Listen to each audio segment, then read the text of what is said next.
Hello, Watem here, welcome back to some more Umineko When They Cry. Let's continue. So, Shannon presumably winning the duel.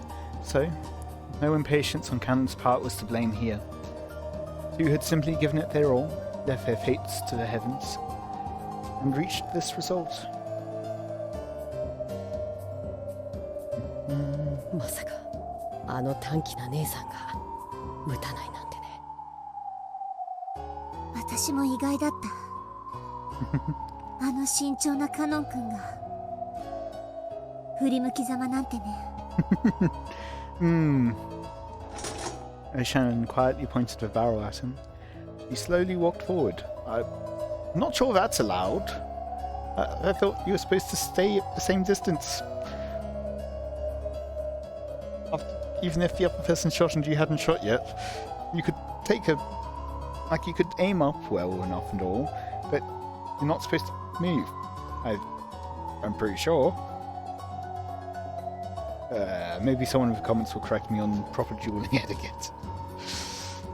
She planned on cautiously closing the gap until she reached the distance from which she could hit with even more certain accuracy.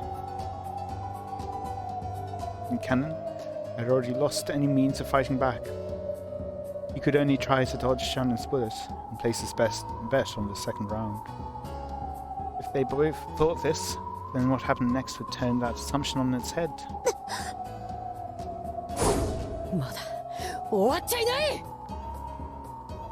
Charging forward to try to grab her gun, perhaps?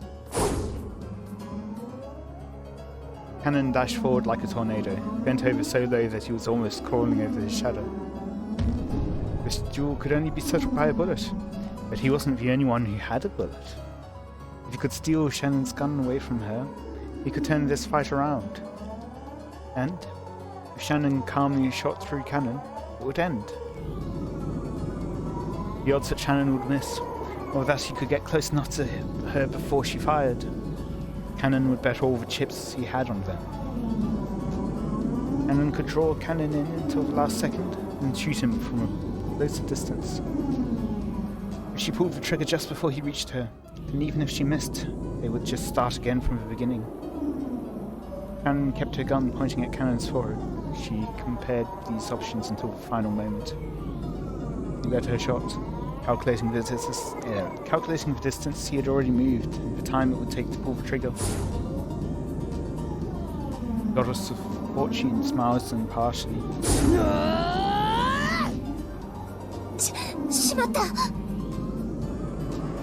Driving past the final moment Shannon could have shot, Cannon barreled into her chest. He then swung his hand up and knocked the gun Shannon held into the air. That strike sent Shannon's gun flying into the sky. At the same time, Cannon's gun also flew from his hand and danced through the air. Two guns danced a rondo through the sky, reached their peak, and began to fall. At that time, neither knew whose gun was which. Two guns were exactly the same. Everything about them was identical. There was no way to tell them apart. However, there was one difference. One had a bullet and the other not. Only one of them had a bullet inside. The pair raised their hands to the sky, trying to grasp their fate, their miracle. It was as though they were trying to grasp the wings of a descending angel of miracles. The pair looked up at the brilliant sky and entrusted everything to the goddess of fortune.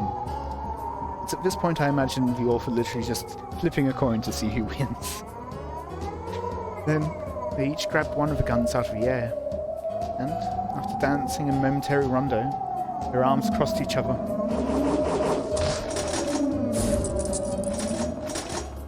We get an image of this one?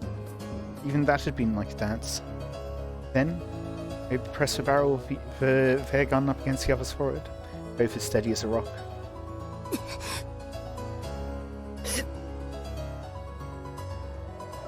Even they could not know which gun held the bullet. And they both pressed the triggers. One would die, and one would remain alive. The match would end. George and Jessica wouldn't know the result until that moment came. However, was it really impossible for the two holding the guns to know? The muzzle of Cannon's gun, which had already been fired, must have been warm. And the muzzle of the other gun, which Shannon hadn't fired, should have been ice cold. Perhaps the pair of them did realise which gun was which. And yet, both expressions were solemn. The faces of those who would believe in their fate unswervingly until the moment the triggers were pulled. 悲しまないで。私たちはすぐに黄金鏡で会えるよ。僕たちはもっと早くこうするべきだったね。そうすれば再会しなくて済むのにね。Reunion? What's that about? いいさ。この決闘さえももはや今日という日の前にはただの茶番さ。そうだね。 Something we know already, or I'm guessing not. どうせ蘇る黄金鏡の前には本当にただの茶番。じゃあ後ほど。後ほど。さようなら。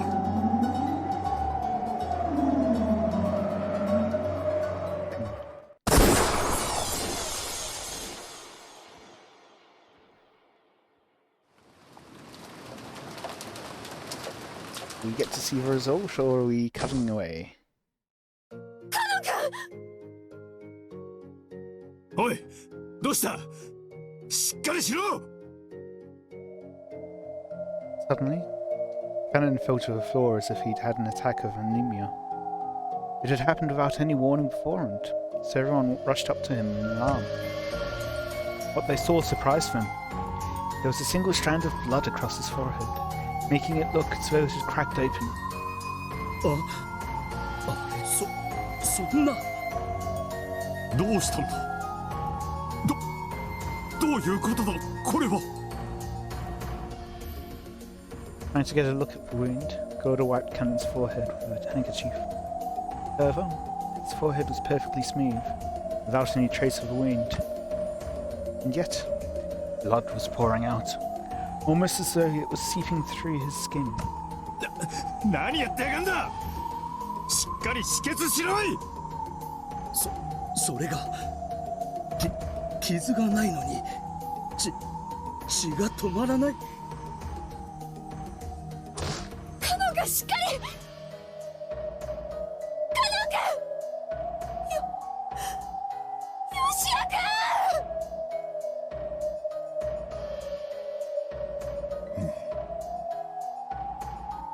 Cannon's forehead was pale, and though his eyes were open, they had lost the light of living.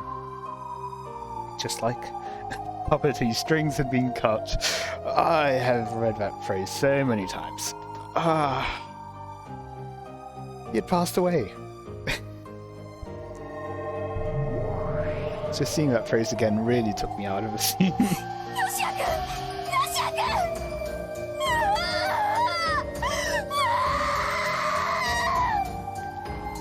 さようなら、カノン君。そして、ありがとう。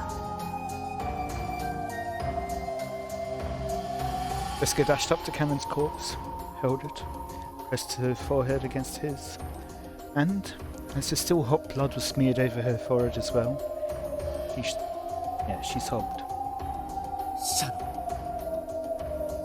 ジョージさん、私が勝ちました。これで私にはあなたを愛する資格がやっと。 Cannon leaned against George's chest as though the strings holding her up had been cut as well. George held her in silence. ヨシア君、ヨシア君。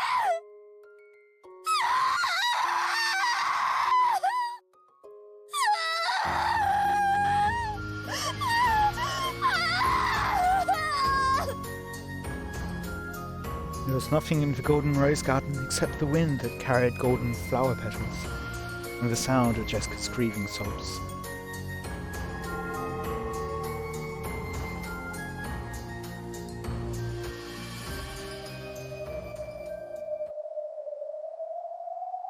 これで僕たちへの試練はもう十分かい？ No. 十分さ。 Oh. Okay. Fine then. おめでとう。残ったのは君たちだ。君たちを祝福するわ。でも忘れないで、愛を育むのがこれからのあなたたちの務め。I don't know, it sounds like they've nurtured a fair bit of their love already. この奇跡が生み出した恋の種をどうかしっかり育ててほしい。もちろんさ。彼女と君たちにかけて誓う。それでは魔法の奇跡をシャノンに。今こそ君の魂を人間に。 I will say, beware of any Faustian bargain you make. 一人分に満たそう。集え満たぬ魂よ、一なる魂となりて愛を知りたまえ。 When Zephyr and Furfur faced the heavens and yelled, the miracle of love gathered around their souls around Shannon.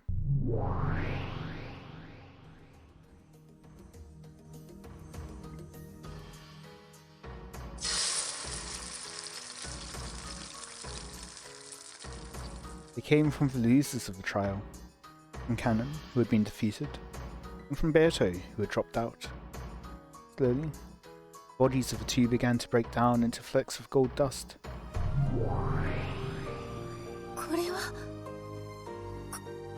これはどういうことだ。負けたら消えるとは聞いていないぞ。 As she yelled, Berto the Elder supported the body of her fading little sister. However, two demons were smiling quietly. カノンは死んだから消える。そしてベアとはバトラーを愛するために生まれたから、その資格を失って消える。これはとても公平。あなたが生き残ったなら他の二人が消え去ったのだから。我が妹よ、しっかりせよ。 Perhaps this is what allows the two to fuse together? バトラの密室を解き救うのではなかったのか。こんなところで果ててどうする。それでも一なるわらわの片割れか。私ってどうしてバトラさんを好きになるなんて目的のために生まれたんですか。どうして私はバトラさんを好きなの。好きになる理由を実は知らないんです。はあ、こんな時に何を。だって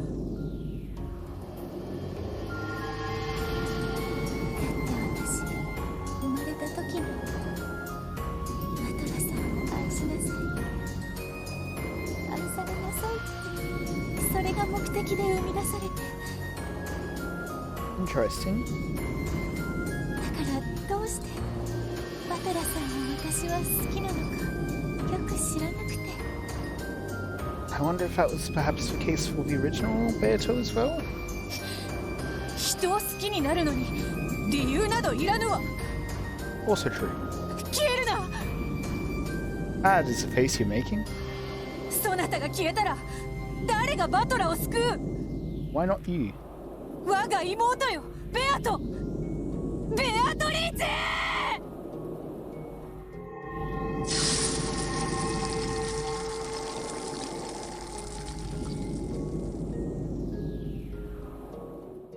私ってどうしてバトラさんのことを好きなんですか、お母さん。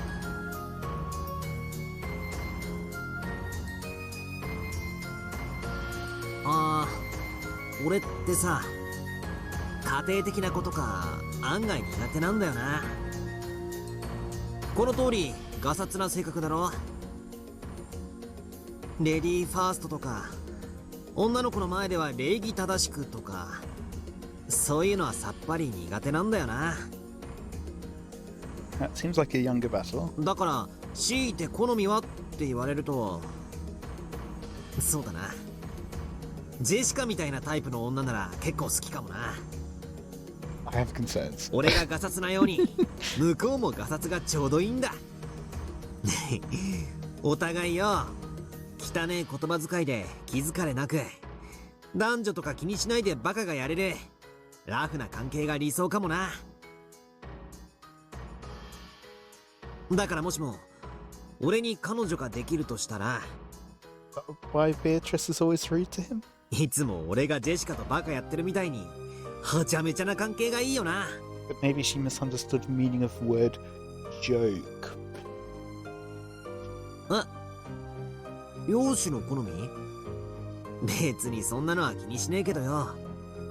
まあ洋画とかに出てくる金髪ボーイ、青めのグラマラスな彼女だったら最高だぜ。ちいちもませろーいってな。わっ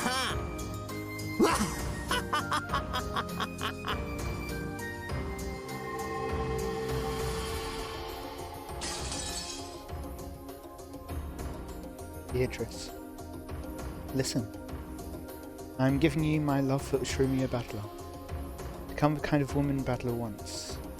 Take the golden hair he likes. Take the blue eyes he likes. Take this personality that matches his.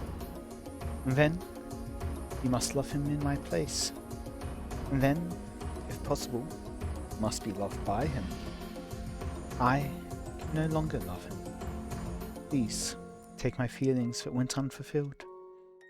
My feelings that I couldn't hold back. Make my wish come true. From this day forward, you are no longer the Rokkenjima ghost that lives only to play pranks. From this day forward, you will become the master of this island and wait for the day that he comes to fulfill his promise. From this day forward, you will do this in my place. So, from this day forward, you will no longer be me. Please forgive me for pushing all my worries onto you, while I alone try to find happiness. From this day forward, you have the right to hate everything. From this day forward, you are the Golden Witch, Beatrice. And one day, you will destroy everything, alive everything. You'll bring blessings to all lovers. If that happens, I pray that you and I will both succeed in finding happiness. From this day forward, you will no longer be me. From this day forward, I will no longer be you. The two of us will split apart a single soul and share it. And though, of course, neither of us will possess complete soul, I'm sure our dreams will be more numerous than those of humans. Let us be blessed, my dear Beatrice. No one will be able to see your form. However, I alone can see you. And if you are loved by many people, I'm sure that everyone will be able to see you someday. With love, they will be able to see us.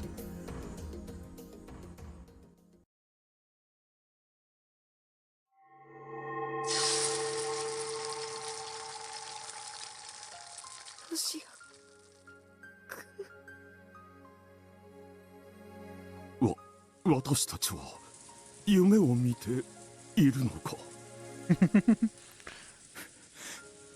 ふざけろ。こりゃ何の冗談だよ。なんだ、南條先生を呼んできます。ゴーだ。もういい。Genji, who had been calm and silent through the whole thing, finally spoke. And his were the most reasonable words spoken. If they called Nanja here, then what? Not only was there no arm to take the pulse of, wasn't even a forehead to feel the heat of. Like leftover snow on a spring day, Cannon's form had been. And now, not even a trace remained. His form sparkled with a spray of gold, vanishing completely. どこ行っちゃったの？ Shannon? ヨシヤ君、どこ？シア君、ヨシア君。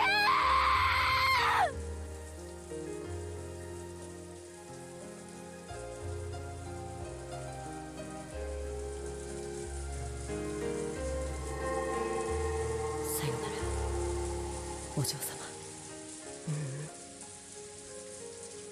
ジェシカ。カノンさん。僕たちはもう誰の目にも触れられない。それはつまり彼らの世界ではいないのと同じことだけれども、でもこうして僕たちはここにいる。そうですね。私たちはここにいる。僕たちには体なんて肉でできた檻でしかないのだから。 And on one hand, at least they've got each other. 悲しむ必要なんてない。でも気の毒ですね、ジェシカさん。だからこれが僕の罪なのさ。だから僕たち家具は恋をしてはいけなかったんだ。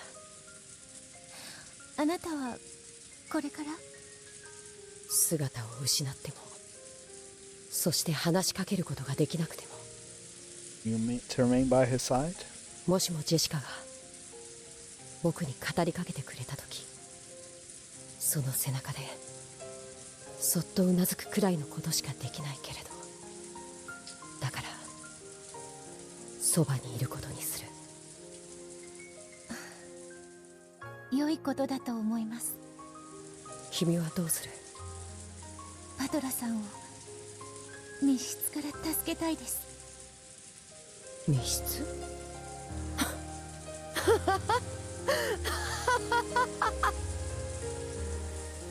？After looking a bit taken aback, Cannon laughed gently. Berto, who hadn't expected to be laughed at, looked a little sour. どうして笑うんですか？私には大切なことなんです。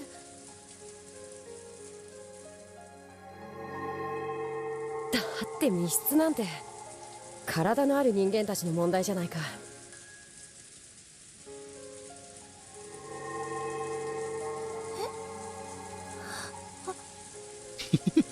僕らはすでに肉の檻から解放された存在だよ。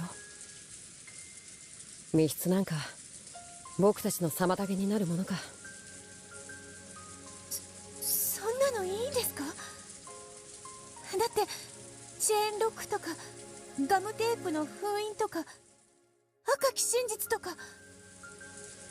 そうか、君は駒の世界じゃなくてそれより上の世界の存在だったね。だから僕たちとは違う制約があるらしい。やれやれ。Cannon stretched. It looked as though he was about to head out somewhere. カノンさん。敗者同士の仲さ。いいよ。僕が行ってきてあげるよ。僕がお屋敷の客室へ行ってバトラ様を外に出し、入れ替わりでチェーンをかけて代わりにクローゼットに隠れる。それでいいかい？気持ちは嬉しいです。でもカノンさんはいとこ部屋から出たくてもエリカさんの封印のせいで。 Something. Look at us right here, outside, Cousin's room already. Unlike the next room over, Cousin's room containing Cannon was guaranteed complete closed reign, even counting the windows. Not only did he have no way to save Battler, couldn't even escape himself. なら君の魔法で僕に力を与えて。私の魔法で？ You are the Golden Witch? 僕に魔法をかけて。 That might count for something. そんな、私魔法の使い方なんて。君は黄金の魔女ベアトリーチェじゃないのかい？私は魔女ですけれど、その魔法どころか密室トリックもわからないただの。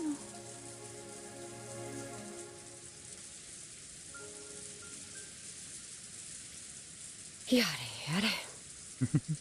いいかい、ベアトリーチェ。一度しか教えないよ。魔女ってのはね。魔女ってのは？魔女ってのは Jizz. 謎を解かされる側じゃない。謎を解かされる側じゃない。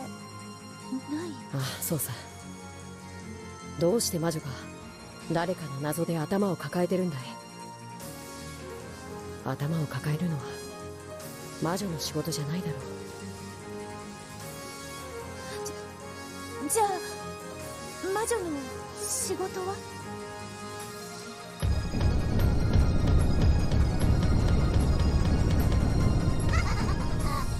僕の知ってる黄金の魔女ベアトリーチェという。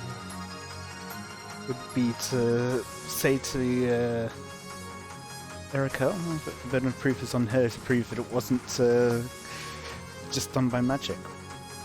とびっきりの魔法で誰にもわからない難問を生み出して煙に巻いて嘲笑ってるやつを言うんだ。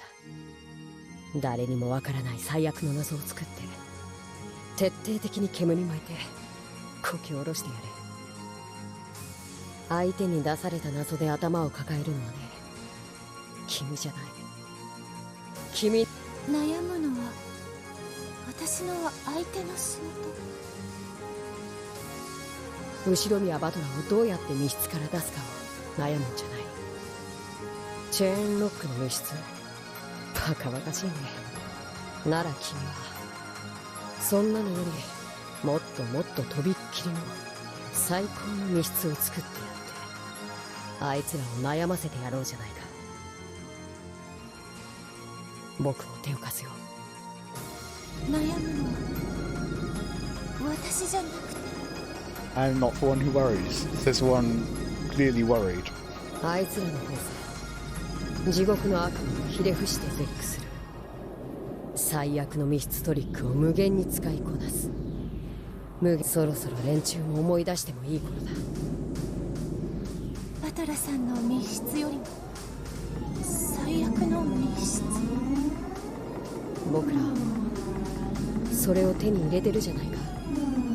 Cannons? 最悪。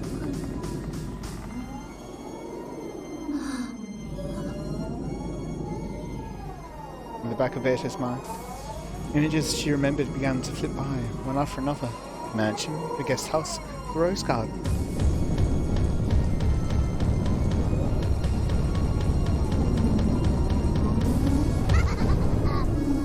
Trick, mistake, lure, taunt, trap, laugh together. Do you know about this trick? I think I've seen something like it in a book before. Berta's eyes opened wider and wider. Countless lights circled around her, swallowing her. あともう一個。何です？それ密室の魔女の喋り方にふさわしくない。やっぱり私はわらわでなくっちゃ。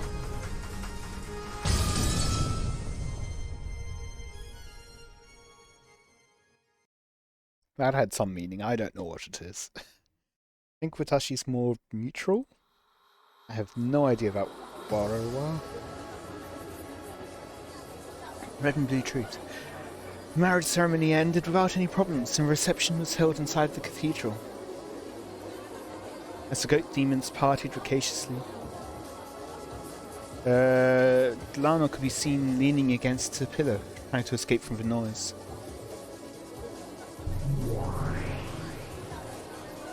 Then, Gertrude appeared and whispered some kind of report to her. それは本当ですか？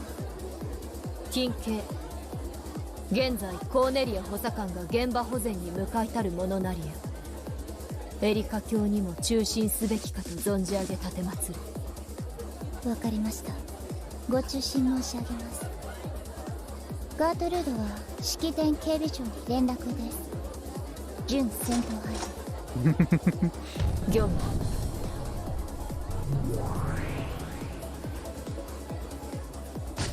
ご歓談中失礼いたします。本式典警備長であります。私？なに？なんか用？だからはしゃぎすぎだって言ったのよ。さすがにシャンパンタワーでボーリングはやりすぎだよ。少し油を絞られてきなさい。ベルン、こら！もう何よ、私なんかした？ Nope. 受付に差出人不明のラムダデルタ教宛てと記された封筒が届けられました。Interesting. 私、非通知と差出人不明は全部ポイしちゃう主義なの。そんなの捨てちゃって。それがこれなのですが。One winged eagle seal? 何それ？これ届いたことは誰かに言った？いえ、受付の姉妹兵2名と私のみです。すでに観光令を与えました。The instant she saw that envelope, Lamb's daughter snatched it away and lowered her voice.